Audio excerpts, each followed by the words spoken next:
안녕하세요.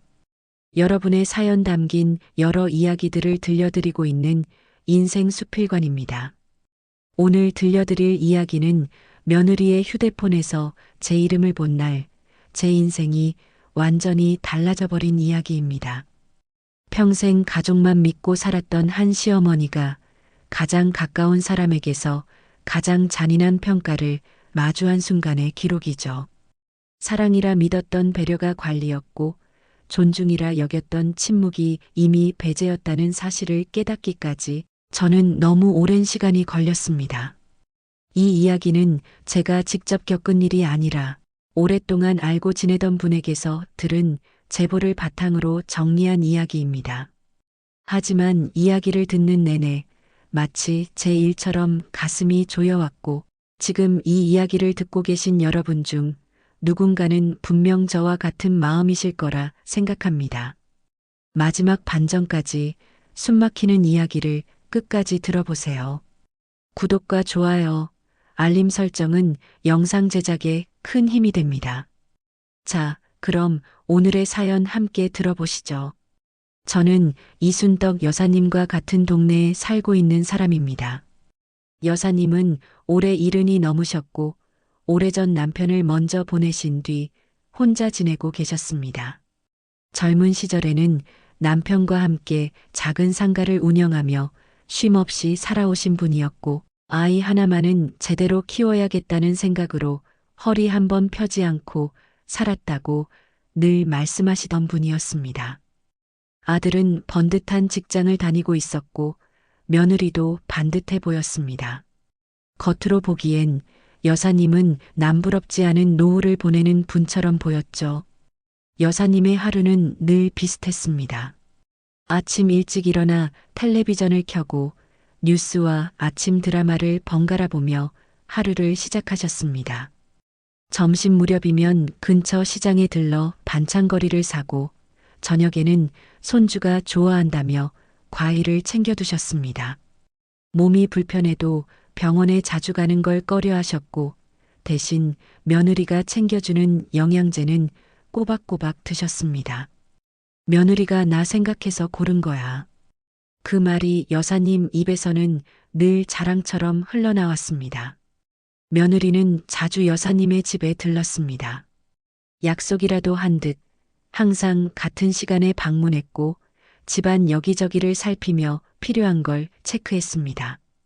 냉장고 안을 열어 유통기한을 확인하고 약 봉투를 정리하고 병원 예약 날짜를 다시 한번 확인했습니다. 그 모습이 처음엔 참 기특해 보였습니다. 여사님도 요즘 며느리 같지 않다며 주변에 자랑을 하셨죠. 하지만 저는 가끔 그 장면이 조금 낯설게 느껴졌습니다. 며느리는 늘 웃고 있었지만 그 웃음이 어딘가 일정했고 여사님이 말하는 도중에도 휴대폰을 내려놓지 않았습니다. 여사님이 같은 말을 반복하면 며느리는 고개를 끄덕이면서도 눈길을 살짝 피하곤 했습니다. 아들은 그런 상황에서도 별다른 말을 하지 않았고 늘 며느리 쪽에 서 있는 듯 보였습니다. 그래도 여사님은 그런 작은 어색함들을 스스로 무시하려 애쓰셨습니다. 사건은 어느 평범한 오후에 일어났습니다. 그날은 여사님이 몸이 좋지 않다며 집에 계셨고 며느리가 약을 챙겨주러 잠시 들렀습니다. 잠깐 화장실에 간 사이 식탁 위에 며느리의 휴대폰이 놓여 있었습니다. 그때 마침 전화가 울렸다고 했습니다. 여사님은 무의식적으로 화면을 바라봤다고 하셨습니다. 전화 화면에 떠 있는 이름을 본 순간 여사님은 그대로 얼어붙었다고 했습니다. 처음엔 글자를 잘못 본 줄 알았다고 했습니다. 나이가 들면 눈이 침침해지니까 괜히 예민해진 건 아닐까 스스로를 탓했다고 했습니다. 그래서 한 번 더 천천히 글자를 확인했다고 합니다. 그런데 화면에 분명하게 적혀 있던 이름은 여사님 자신의 이름이 아니었습니다. 며느리 휴대폰에 저장된 여사님의 이름은 가족의 호칭도 존중의 표현도 아니었습니다. 차마 그대로 옮기기 어려울 만큼 모욕적인 단어였습니다. 여사님은 그 글자를 보는 순간 머리가 하얘졌다고 했습니다. 손이 떨려 휴대폰을 집어들 수도 없었고 심장이 내려앉는 느낌이 들었다고 했습니다. 그동안 쌓아왔던 모든 신뢰가 그 짧은 한 줄로 무너졌다고 했습니다. 며느리는 아무 일도 없다는 듯 화장실에서 나와 휴대폰을 집어들었습니다. 여사님은 그 순간 아무 말도 하지 않았습니다. 괜히 오해하면 안 되지. 내가 잘못 본 걸 거야. 여사님은 그렇게 스스로를 달래며 그날을 넘겼다고 했습니다. 하지만 그날 밤 여사님은 잠을 이루지 못했습니다. 눈을 감으면 휴대폰 화면에 글자가 계속 떠올랐고 며느리의 웃는 얼굴이 겹쳐 보였다고 했습니다. 그동안 며느리가 했던 말과 행동들이 하나씩 떠올랐습니다. 병원 이야기를 유난히 자주 꺼냈던 일, 기억력을 걱정하던 시선, 아들과 나누던 낮은 목소리의 대화 뒤 모든 것이 우연이 아니었을지도 모른다는 생각이 들기 시작했습니다. 여사님은 새벽녘에야 겨우 눈을 붙였다고 했습니다. 그리고 아침이 되었을 때 예전의 순떡 여사님은 더 이상 없었다고 제게 말했습니다. 그날 이후로 여사님은 이전과 똑같이 웃고 똑같이 말했지만 마음속에서는 조용히 무언가를 정리하고 계셨습니다. 저는 그때는 몰랐습니다. 그 침묵이 아주 오래 준비된 선택의 시작이라는 것을요. 여러분이라면 어떠시겠습니까? 평생 자식과 가족만 믿고 살아온 삶의 끝자락에서 가장 가까운 사람에게서 그런 이름으로 불리고 있다는 사실을 알게 된다면 말입니다. 그날 이후로 이순떡 여사님의 하루는 겉보기엔 아무 일도 없었던 것처럼 흘러갔습니다. 아침이면 늘 그렇듯 텔레비전을 켜두고 뉴스 소리를 배경처럼 흘려보냈고 점심 무렵이면 장바구니를 들고 시장으로 향했습니다. 동네 사람들과 마주치면 먼저 웃으며 인사를 건넸고 저를 보면 평소처럼 안부를 물었습니다. 하지만 저는 분명히 느낄 수 있었습니다. 여사님의 웃음이 예전처럼 가볍지 않았고 말 한마디 한마디에 생각의 무게가 실려 있다는 것을요. 며느리는 여전히 규칙적으로 여사님의 집을 찾았습니다. 요일도 시간도 거의 변함이 없었고 방문할 때마다 손에는 늘 무언가 들려 있었습니다. 영양제, 병원에서 받아왔다는 검사 결과지, 혹은 건강에 좋다며 추천받았다는 차 종류였습니다. 어머니, 이건 꼭 챙겨 드셔야 해요. 요즘 이런 거 안 드시면 나중에 더 힘들어져요. 그 말들은 걱정처럼 들렸지만 어딘가 정해진 멘트 같기도 했습니다. 여사님은 예전처럼 고맙다는 말을 길게 하지 않으셨습니다. 그저 그래 하고 짧게 대답하신 뒤 며느리의 손동작과 표정을 조용히 바라보셨습니다. 며느리는 냉장고 문을 열고 반찬을 정리하며 유통기한을 하나하나 확인했고 약 봉투를 테이블 위에 늘어놓고 복용 시간을 다시 설명했습니다. 그 모습이 처음에는 세심함으로 보였지만 이제는 관리처럼 느껴지기 시작했습니다.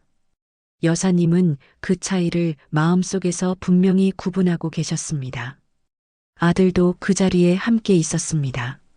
하지만 아들은 대부분 말이 없었고 며느리의 말에 고개를 끄덕이는 것으로 반응을 대신했습니다. 여사님이 무언가를 물어보면 아들은 며느리를 먼저 바라본 뒤 대답했습니다.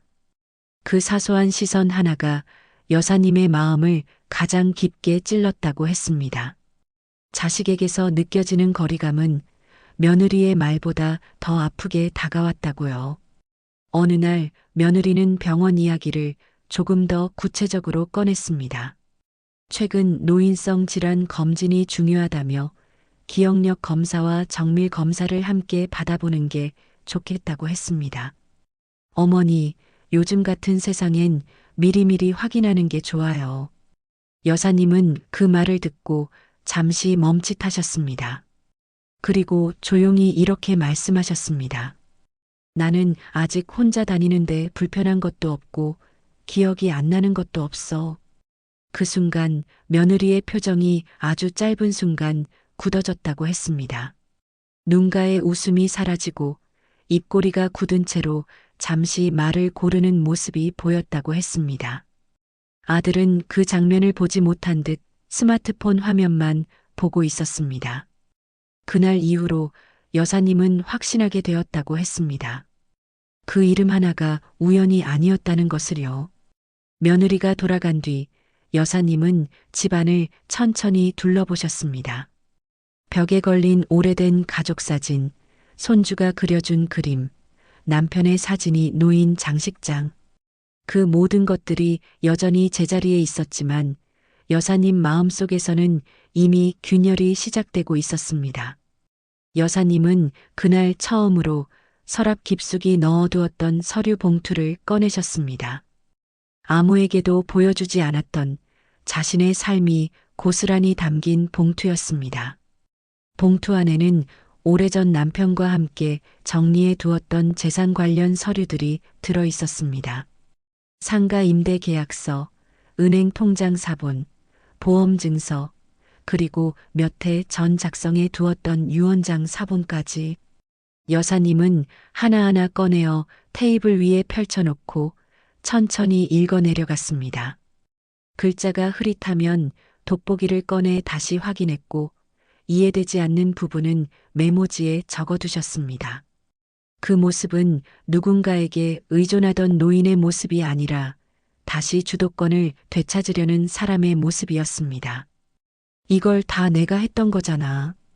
여사님은 낮게 혼잣말을 하셨다고 했습니다. 젊은 시절 하루도 쉬지 않고 일하던 기억이 떠올랐고 아들을 키우며 참고 견뎌왔던 시간들이 스쳐 지나갔습니다.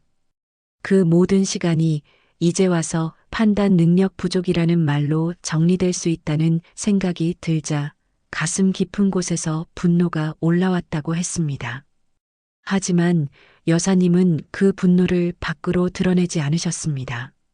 며칠 후 여사님은 저에게 먼저 연락을 주셨습니다. 차 한잔 할 수 있을까요? 그 말투는 조심스러웠고 어딘가 결심이 서 있는 듯 했습니다. 우리는 동네 작은 찻집에서 마주 앉았습니다. 여사님은 평소처럼 이것저것 이야기를 꺼내지 않으셨고 한동안 말없이 차만 저으셨습니다. 사람이 나이 들면요. 여사님이 천천히 입을 여셨습니다. 자기 인생을 자기가 판단하지 못할 거라고 그렇게 쉽게 생각하나 봐요. 그 말에는 서운함과 허탈함이 섞여 있었습니다. 저는 그 말에 쉽게 답하지 못했고 여사님도 더 이상 말을 이어가지 않으셨습니다. 그날 이후로 여사님의 행동은 조금씩 달라졌습니다. 은행 업무를 혼자 처리하셨고 예전 거래 내역을 다시 정리하셨습니다. 며느리에게 맡기던 일들을 하나씩 직접 하겠다고 나섰습니다. 불필요한 물건들을 정리해 나누어 주고 오래 연락하지 않던 지인들에게 먼저 안부 전화를 하셨습니다. 모든 행동이 조용했지만 분명한 방향을 가지고 있었습니다. 아들과 며느리는 그런 변화를 크게 의심하지 않았습니다. 어머니가 요즘 기운이 좀 나신 것 같네. 아들은 그렇게 말하며 안심하는 듯 보였습니다. 며느리 역시 겉으로는 여사님의 자립을 반기는 태도를 보였습니다. 그들이 알지 못했던 것은 이순덕 여사님이 이미 마음속에서 모든 관계를 다시 계산하고 있었다는 사실이었습니다. 저는 그 모습을 지켜보며 생각했습니다. 의심은 어느 날 갑자기 폭발하는 게 아니라 이렇게 조용히 일상이 되어 사람을 바꾼다는 것을요. 이순덕 여사님은 그날 이후로 이전과는 전혀 다른 방식으로 하루를 보내기 시작하셨습니다. 겉으로는 여전히 집과 시장, 동네를 오가는 평범한 노인의 모습이었지만 마음속에서는 이미 다른 세계로 발을 들여놓고 계셨습니다. 그 세계는 가족의 정과 믿음으로 굴러가는 곳이 아니라 기록과 증거, 그리고 차가운 판단이 지배하는 곳이었습니다. 여사님은 그 사실을 스스로도 인정하기까지 며칠이 걸렸다고 했습니다. 가장 먼저 바뀐 건 사람을 대하는 태도였습니다. 여사님은 더 이상 며느리의 말에 즉각 반응하지 않으셨습니다. 무슨 이야기를 들어도 그래요, 알겠어요 정도로만 답하며 마음속에선 그 말의 의도와 방향을 하나씩 정리하셨습니다.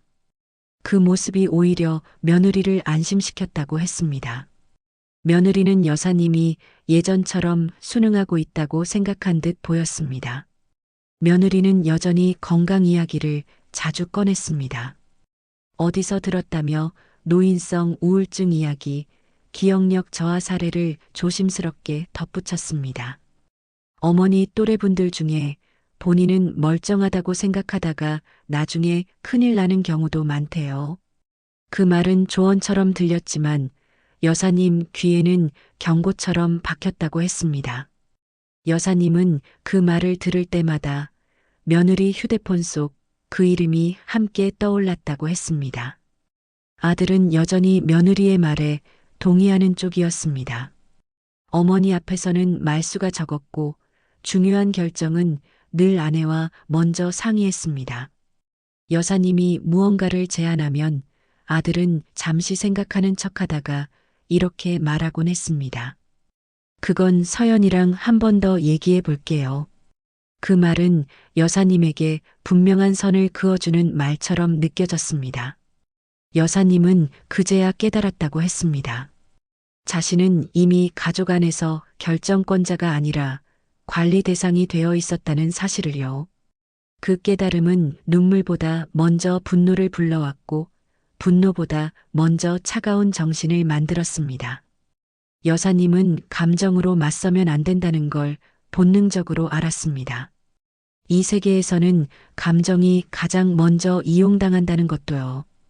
그 무렵 여사님은 혼자 외출하는 횟수를 늘리셨습니다. 은행에 가는 날도 관공서에 들르는 날도 며느리에게는 알리지 않았습니다. 잠깐 볼 일이 있어요. 그 한마디면 충분했습니다.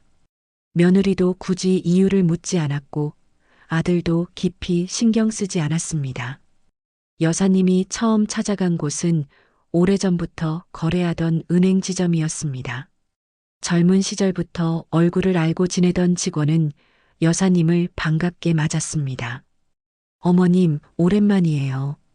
요즘은 잘 지내셨어요? 그 한마디에 여사님은 잠시 마음이 흔들렸다고 했습니다. 자신을 사람으로, 이름으로 불러주는 그 목소리가 낯설게 느껴질 만큼이었으니까요. 여사님은 차분하게 통장과 계좌 내역을 확인하셨습니다. 최근 몇 년간의 거래 기록을 요청했고 자동이체 내역도 꼼꼼히 살펴보셨습니다. 며느리가 관리해주고 있다고 믿었던 부분들이 생각보다 많다는 사실을 확인하는 순간 여사님의 손이 잠시 멈췄다고 했습니다. 하지만 여사님은 아무 말도 하지 않으셨습니다. 그저 고개를 끄덕이며 직원의 설명을 들었을 뿐이었습니다. 은행을 나선 뒤 여사님은 잠시 길가 벤치에 앉아 숨을 고르셨습니다. 햇빛은 따뜻했지만 마음은 차갑게 가라앉아 있었습니다. 그동안 자신이 편하다는 이유로 넘겨왔던 선택들이 머릿속을 스쳤습니다. 믿음이라는 이름으로 포기했던 것들, 가족이라는 이유로 묻지 않았던 것들. 여사님은 그날 처음으로 스스로에게 물었다고 했습니다. 내가 이렇게 살아도 되는 사람이었을까? 며칠 뒤 여사님은 법률사무소 앞에 서 계셨습니다. 문을 열기까지 한참을 망설였다고 했습니다. 괜히 오해하는 건 아닐까, 괜한 일을 벌이는 건 아닐까 하는 생각이 머릿속을 떠나지 않았습니다. 하지만 며느리 휴대폰 화면에 떠있던 그 이름이 다시 한번 여사님의 등을 떠밀었다고 했습니다. 결국 여사님은 문을 열고 안으로 들어가셨습니다. 사무실 안은 조용했고 정리된 공간이었습니다.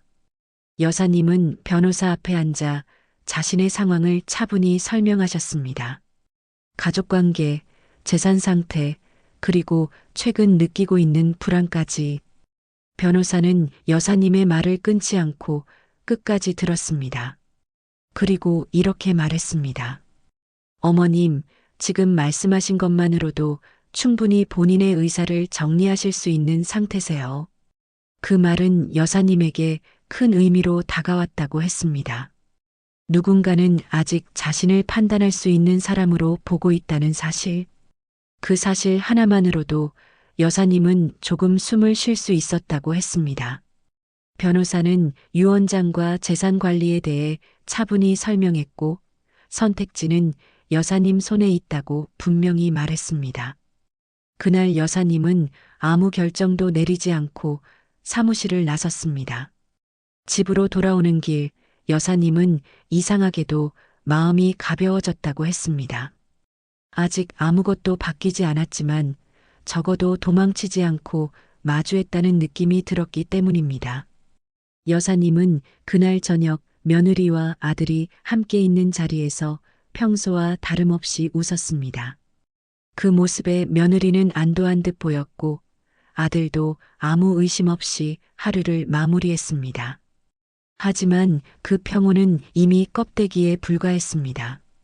저는 그 시기를 떠올리며 지금도 생각합니다. 이순덕 여사님이 그때 발을 들인 새로운 세계는 복수를 위한 세계가 아니라 자기 자신을 다시 사람으로 세우기 위한 세계였다는 것을요. 이순덕 여사님은 그 무렵부터 일부러 더 온순해 보이려고 애쓰셨습니다. 말수가 줄었고 표정도 부드러워졌습니다. 며느리가 무슨 이야기를 꺼내도 굳이 반박하지 않았고 예전 같으면 한마디 덧붙였을 상황에서도 고개만 끄덕이셨습니다. 그 변화는 며느리에게 안도감을 주기에 충분해 보였습니다. 아들 역시 어머니가 다시 예전의 모습으로 돌아왔다고 믿는 듯 했습니다. 며느리는 그 평온을 확인하듯 방문 횟수를 조금씩 늘렸습니다.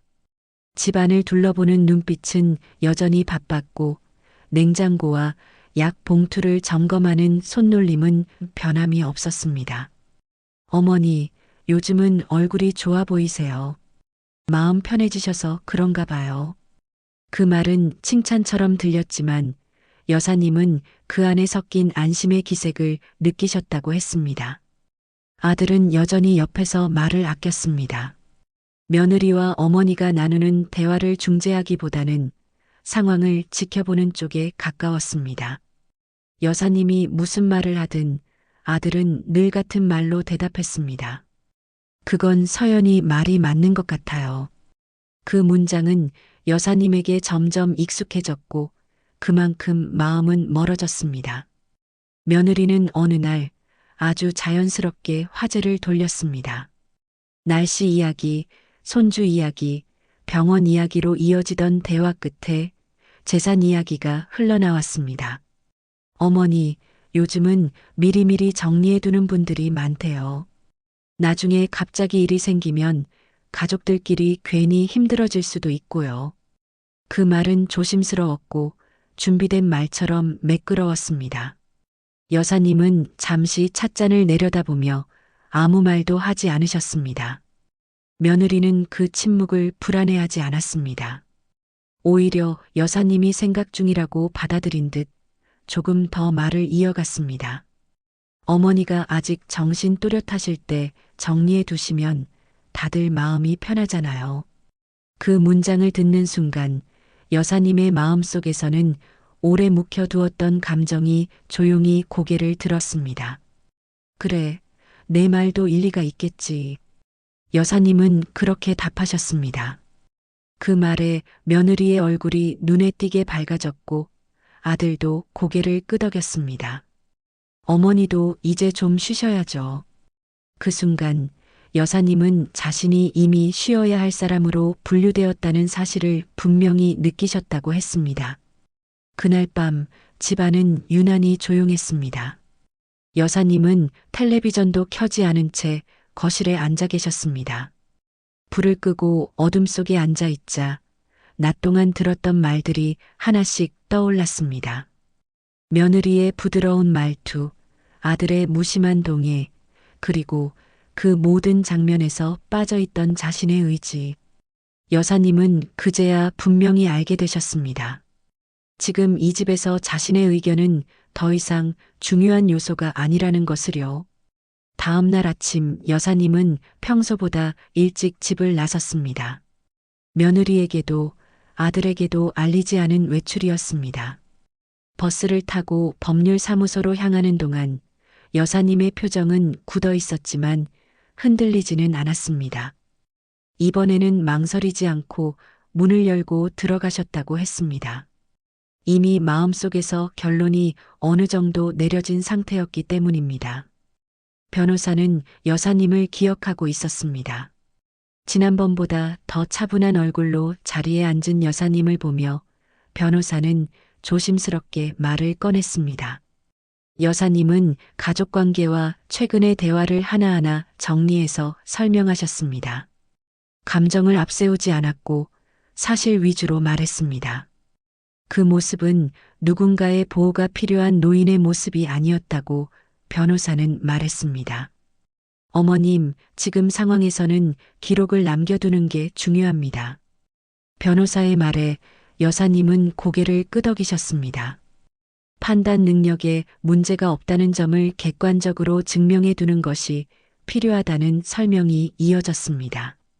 여사님은 그 말을 듣는 순간 며느리가 왜 그렇게 병원 이야기를 자주 꺼냈는지 명확히 이해하셨다고 했습니다.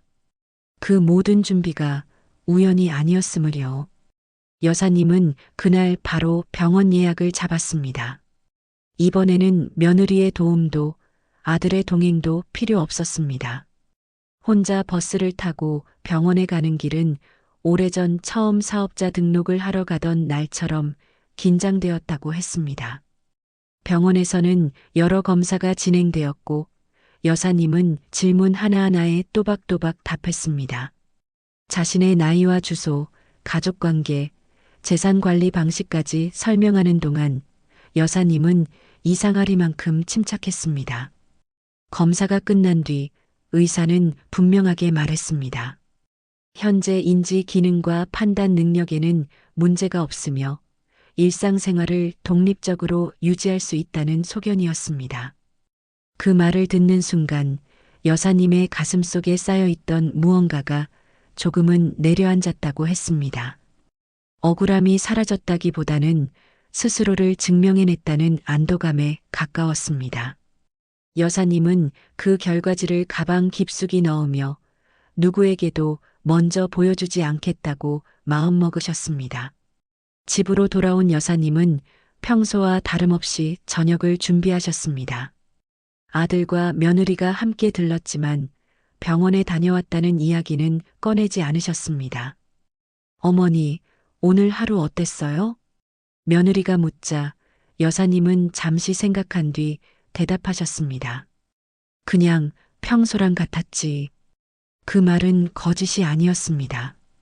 겉으로 보기엔 평소와 같은 하루였으니까요. 하지만 그날 이후로 상황은 달라졌습니다. 여사님은 이미 한 발 앞서 있었고 그 사실을 아는 사람은 아무도 없었습니다. 웃음 뒤에 숨겨진 계산은 조용히 진행되고 있었고 그 계산이 어떤 결과를 가져올지는 아직 아무도 알지 못한 채 이야기는 더 깊은 곳으로 흘러가고 있었습니다. 그날은 아무 일도 없을 것처럼 시작되었습니다. 이순덕 여사님은 평소보다 조금 일찍 눈을 뜨셨고 창문을 열어 환기를 시킨 뒤 조용히 아침을 준비하셨습니다. 밥을 짓는 냄새가 집안에 퍼졌고 식탁 위에는 늘 하시던 대로 반찬이 차려졌습니다. 겉으로 보기엔 여느 날과 다르지 않았지만 여사님 마음속에는 묵직한 돌덩이가 하나 놓여있는 듯 했다고 했습니다.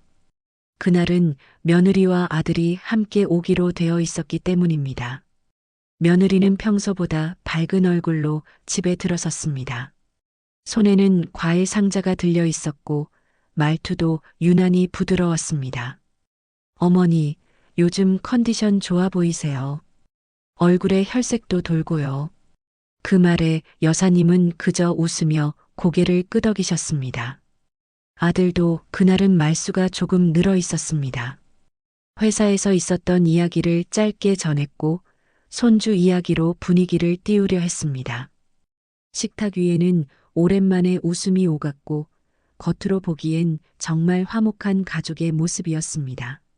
하지만 여사님은 그 웃음 속에서 어딘가 부자연스러운 긴장을 느끼셨다고 했습니다. 마치 본론으로 가기 전에 준비 시간 같았다고요. 식사가 어느 정도 마무리될 즈음 며느리는 자연스럽게 말을 꺼냈습니다. 어머니, 저번에 말씀드린 그 이야기요. 그 한마디에 여사님의 손이 잠시 멈췄습니다. 아들은 아무 말 없이 며느리를 바라봤고 며느리는 고개를 끄덕이며 말을 이어갔습니다. 미리 정리해 두는 게 좋을 것 같아서요. 여사님은 찻잔을 내려놓고 두 사람을 번갈아 바라보셨습니다.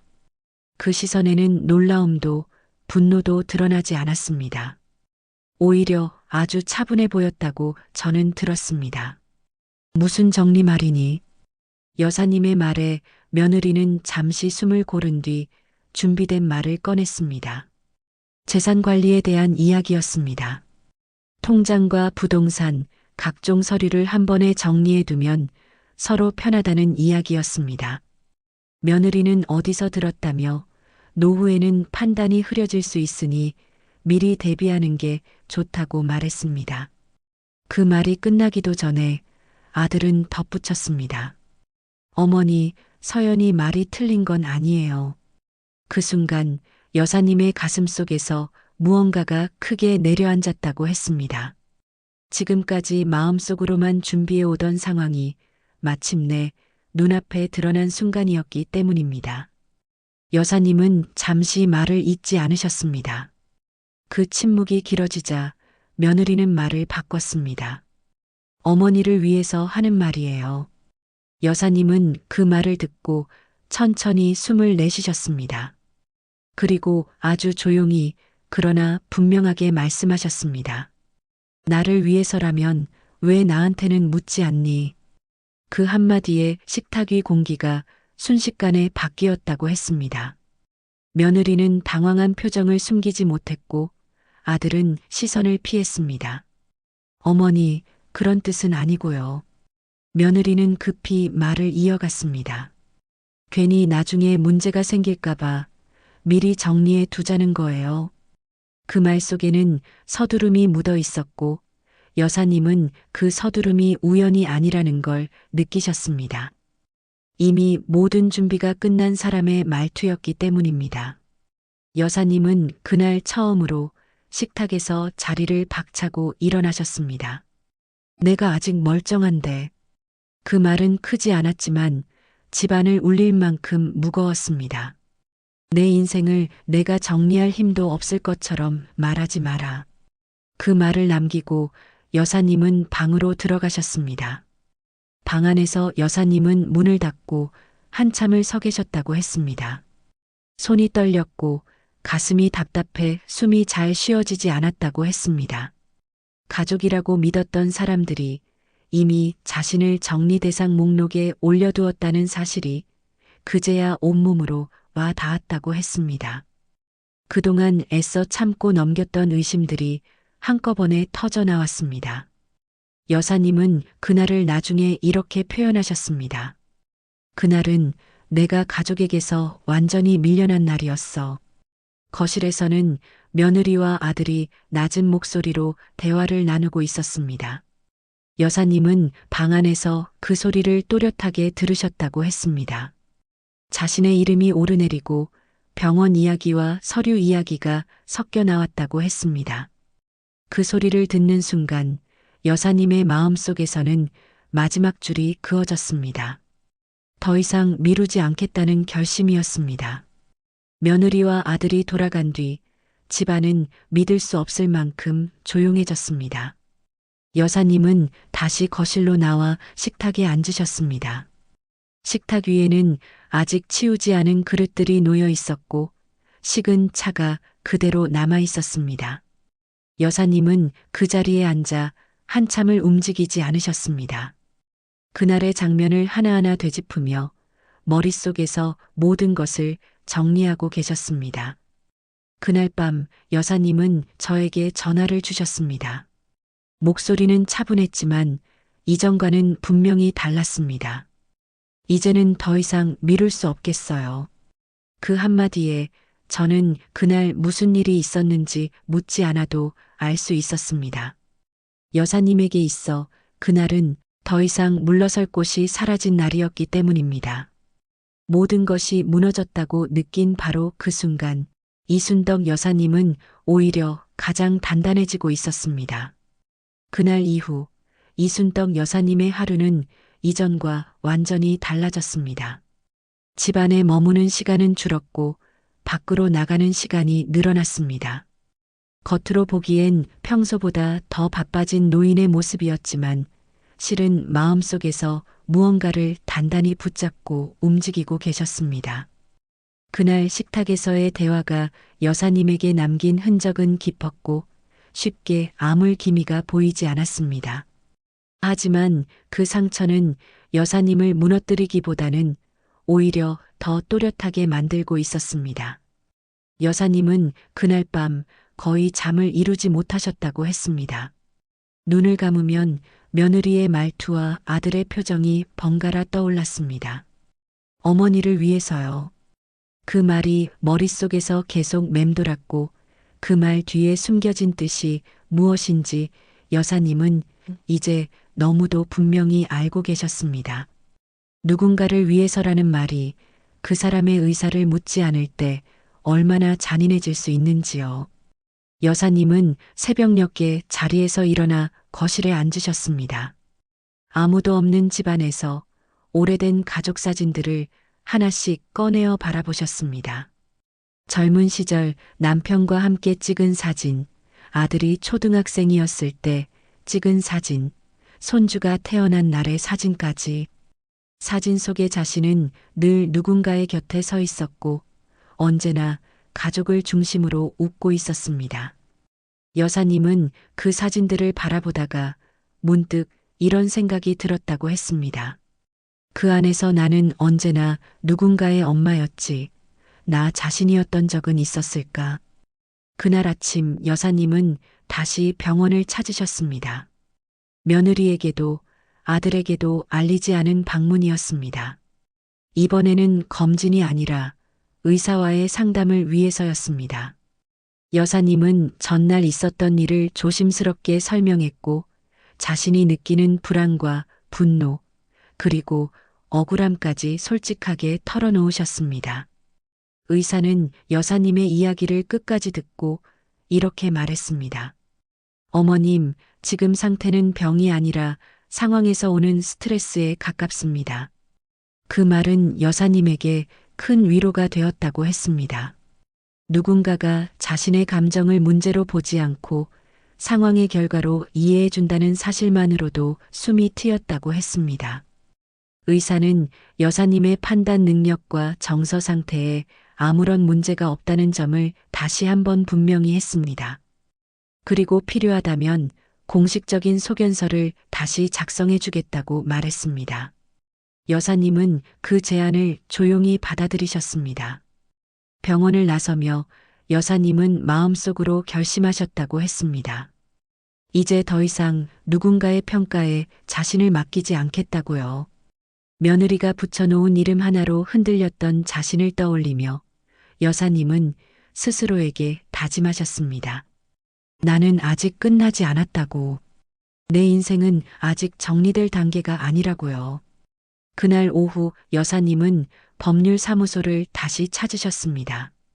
이번 방문은 이전과 달랐습니다. 망설임도 두려움도 거의 보이지 않았습니다. 여사님은 변호사 앞에 앉자마자 분명하게 말씀하셨습니다. 이제는 제가 선택하고 싶어요. 그 말 한마디에 변호사는 여사님의 눈을 똑바로 바라보며 고개를 끄덕였습니다. 변호사는 여사님에게 여러 선택지를 설명했습니다. 기존 유언장을 완전히 폐기하는 방법, 일부만 수정하는 방법, 조건을 추가하는 방법까지. 여사님은 그 설명을 하나도 놓치지 않고 들으셨습니다.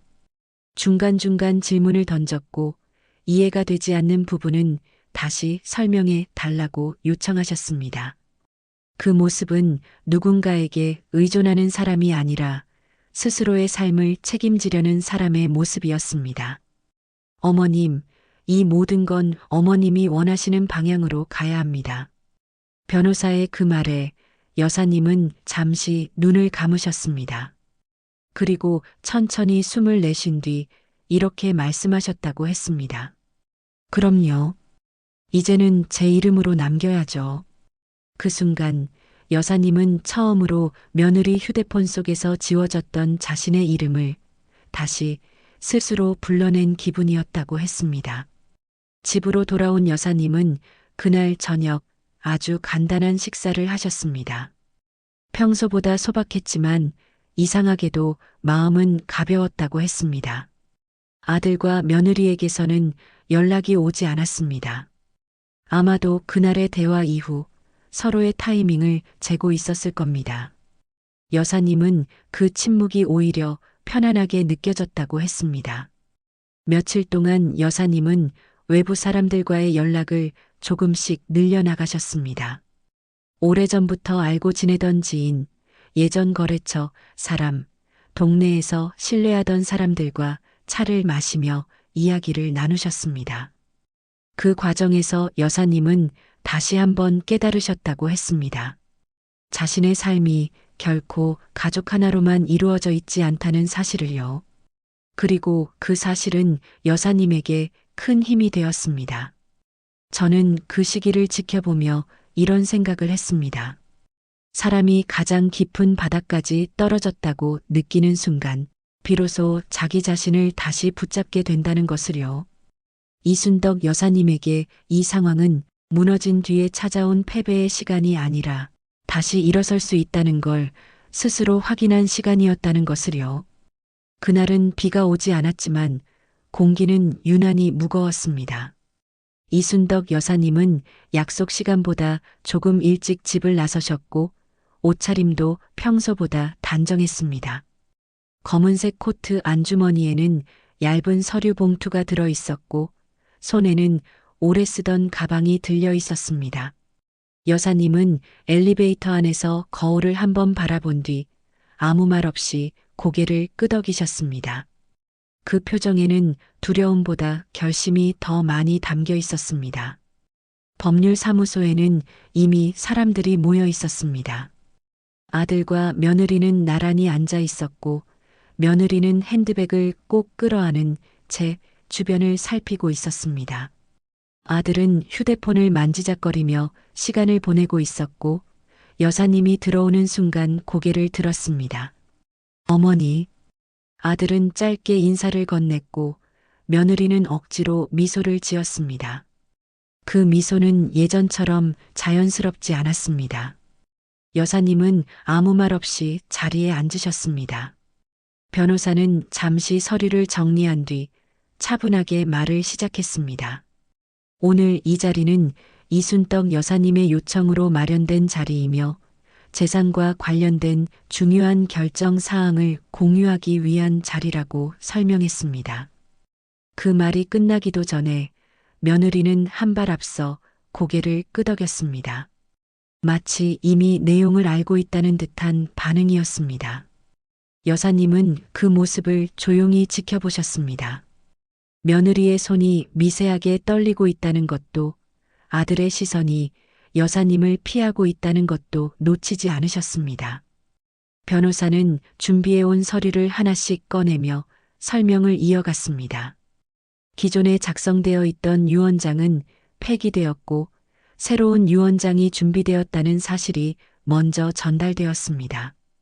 그 순간 며느리의 표정이 굳어졌습니다. 어머니, 그게 무슨 말이에요? 아들이 처음으로 입을 열었습니다. 그 목소리에는 당황과 불안이 섞여 있었습니다. 여사님은 아들을 바라보며 천천히 대답하셨습니다. 말 그대로야. 내가 다시 썼다. 그 말은 짧았지만 그동안 쌓여있던 모든 것을 단번에 무너뜨리는 힘이 있었습니다. 변호사는 여사님의 판단 능력에 문제가 없다는 의료 소견서를 테이블 위에 올려놓았습니다. 며느리는 그 서류를 보는 순간 시선을 급히 돌렸습니다. 아들은 서류를 집어들고 몇 줄을 훑어보더니 얼굴이 창백해졌습니다. 그동안 은근히 흘렸던 말들, 병원 이야기, 기억력 걱정이 모두 되돌아오는 순간이었을 겁니다. 여사님은 그 반응을 담담하게 바라보고 계셨습니다. 어머니, 저희가 그런 의도는 아니었어요. 며느리는 서둘러 말을 꺼냈습니다. 목소리는 낮았고 말끝이 흐려졌습니다. 그저 어머니를 걱정해서 혹시라도 나중에 문제가 생길까 봐요. 그 말은 이전에도 여러 번 들었던 말이었습니다. 하지만 이번에는 여사님의 마음에 닿지 않았습니다. 여사님은 잠시 침묵하셨습니다.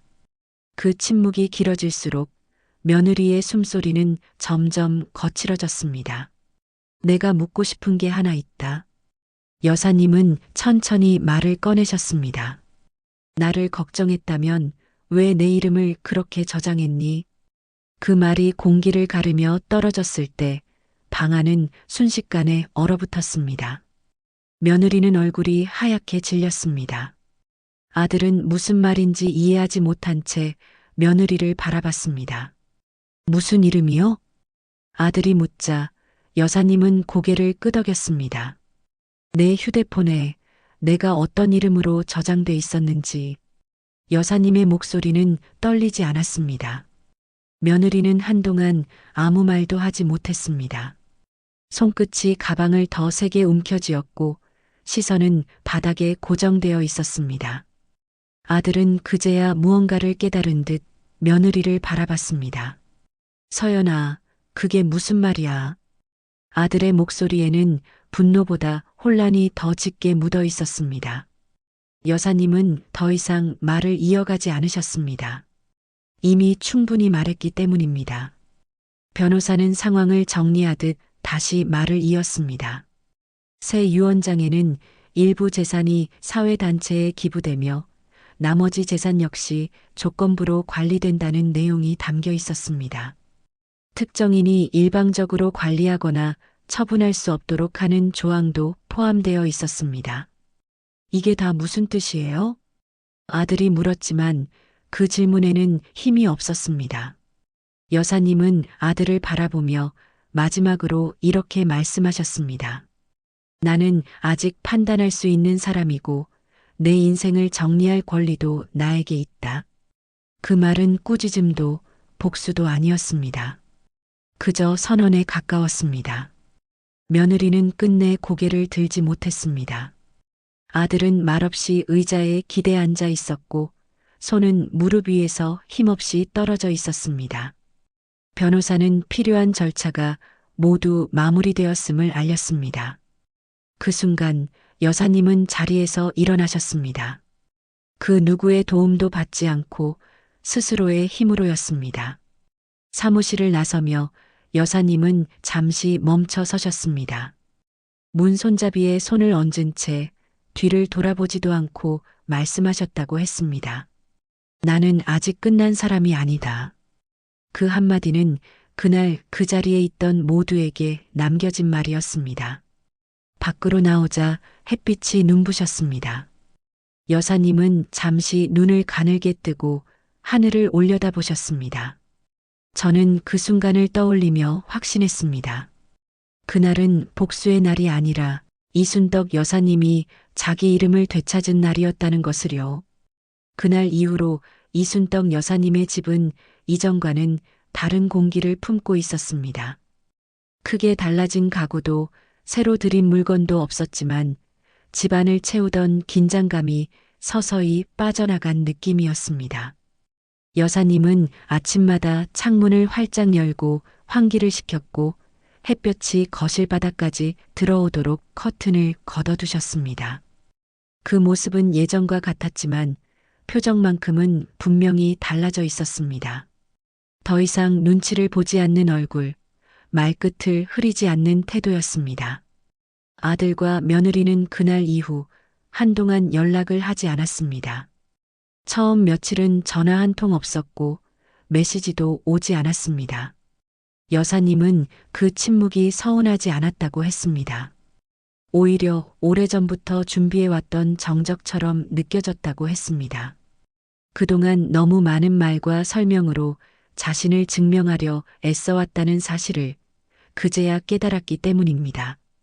며칠 뒤 아들에게서 전화가 걸려왔습니다. 여사님은 한참 동안 울리는 전화기를 바라보다가 천천히 받으셨습니다.